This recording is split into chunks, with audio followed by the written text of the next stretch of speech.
Greg Robson was born to be a broadcaster. From an early age, he set his sights on a radio and television career, breaking into radio before he was 20 years of age, and by the mid-80s, he began successfully combining radio and television, getting his start in front of the camera as a weatherman. So, all in all, a magnificent day. Recognising his talents, the television station utilised his sporting knowledge to report, produce and present a weekly one-hour sports show. With some drier weather and a little more heavy work, it won't be long until Canberra's Southside residents have a brand new golfing challenge. So instead of the sound of bulldozers, it will be this sound that they'll hear around here. In 1988, Greg was enticed to join a new one-hour news program as a sports journalist presenter, covering every kind of sports and pastimes in the Canberra region. In 1993, Greg Robson became the news anchor of Capital Television. Extensive research has shown him to be the most recognised and respected news presenter in Australia's capital city. This is 10 Capital News with Greg Robson and Pepita Bullock. Good evening. Police are tonight hunting a callous thief who robbed a wheelchair-bound With 20 years pensioner. radio and television broadcasting, Greg excels in live specialist broadcasts, from sports OBs, hosting Young Achiever of the Year awards and prestigious special events. So we've done this before. Greg also has the ability to handle serious topics, able to communicate on all levels, as seen in a recent televised drugs debate on heroin use. Drug dependence, and it's being run in the standard way that drug trials are always run. So do you believe the benefits will outweigh the risks? And if so, how are you going to convince the sceptics? Well, essentially that's what the trial is aimed to find out. Greg Robson is an We believe the all-rounder. benefit. He can be a specialist weather, sports or news presenter. He has a long and proven track record of stability and performance. A recent news presentation follows. Thank you for viewing this tape. Relations between the New South Wales and ACT governments have hit a new low. In a series of embarrassing tit-for-tat funding fights, both governments are now threatening to increase charges to each other for essential services. Over the last month, Craig Allen, 10 News. A lucky escape this afternoon when the pilot of a light plane made an emergency landing at a paddock near Michelego. The 58-year-old Canberra man and his 14-year-old passenger escaped injury after the aircraft's engine failed on a flight from Cooma to Canberra. The plane sustained minor damage to the undercarriage and propeller. Taken into consideration. Joe Mazzocchi, 10 News. Belconnen detectives are investigating the circumstances surrounding the death of a 9-month-old baby girl at Ngunnawal yesterday. Police say the infant sustained head injuries while in the care of a babysitter. She died at Woden Valley Hospital late yesterday.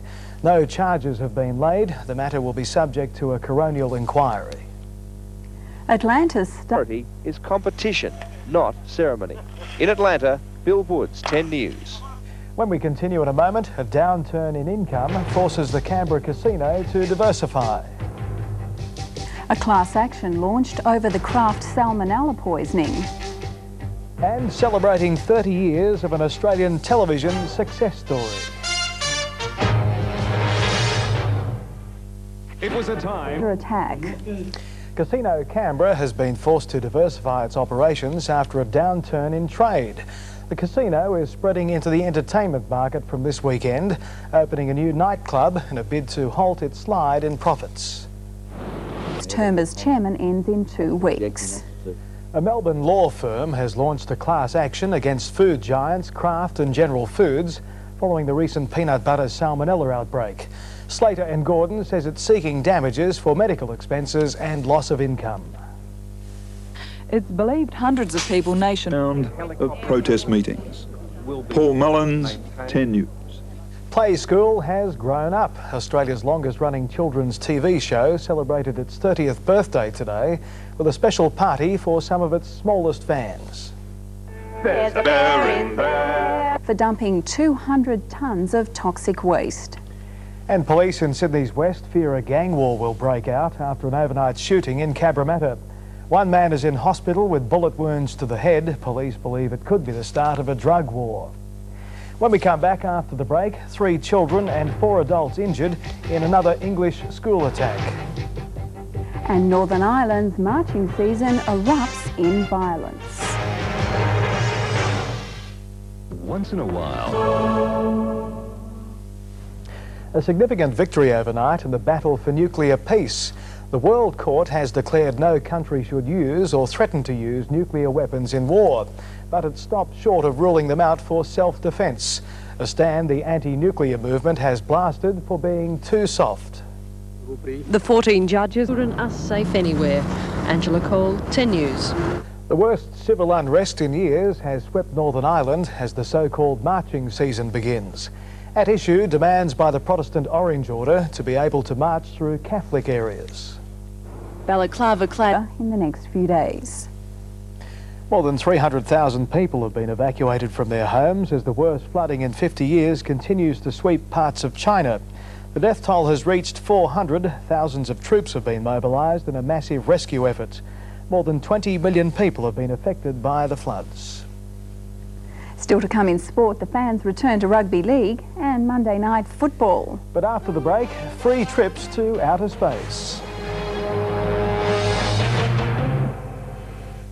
It may be the end of the road. Tomorrow's weather, after all the sport tonight. Thanks, Greg. More now on tonight's main stories. The Howard government has announced tough new censorship laws to combat violence on television. The plans include a ban on violent films in the 8:30 p.m. time slot and the compulsory installation of a censoring V chip in all new TVs. A Canberra man and his teenage passenger have had a lucky escape after a forced landing in a light plane this afternoon. The two escaped injury after the aircraft's engine failed on a flight from Cooma to Canberra. And hundreds of Australian athletes will be boycotting the opening ceremony of the Atlanta Olympics. Stifling heat and humidity could jeopardise the athletes' performance. Several members of the swim team have been banned from the march. 4 of the United States. And that's science and technology this week, Greg. Thanks, Craig. The Carnell government has started young to recruit citizens in its war against waste. The Chief Minister today presented newborns at Canberra Hospital with T-shirts to celebrate Waste Awareness Week. The hospital has its own Waste Minimisation Committee which works to recycle rubbish and to cut down waste. Other committee initiatives include reducing packaging for medical and surgery supplies, reducing power and introducing reusable hand towels. Each baby born this week will also be presented with a shrub to symbolise their birth in a green hospital. Sport now with Peter Chapman, and the league strikes back. Yes, exactly right, Greg. A huge crowd of the Sydney Foot can actually support each other like that. Lisa Dalton, 10 News. And that is all the sport. I can hear all the veterans now going out to the garage to look for those old boots. Yes, exactly. Can't wait. Thank you, Peter. To finance, the share market recovered from yesterday's massive drop to close a shade higher. The All Ordinaries closed 4 points better and the price of gold down $1.75. To the stocks, BHP bounced back 24 cents, the Commonwealth Bank plus 6, Coles Myer fell 1, Qantas 2 and CRA up 17.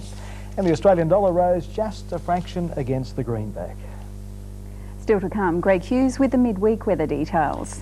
And famous for just being famous, Danny Minogue's new calendar.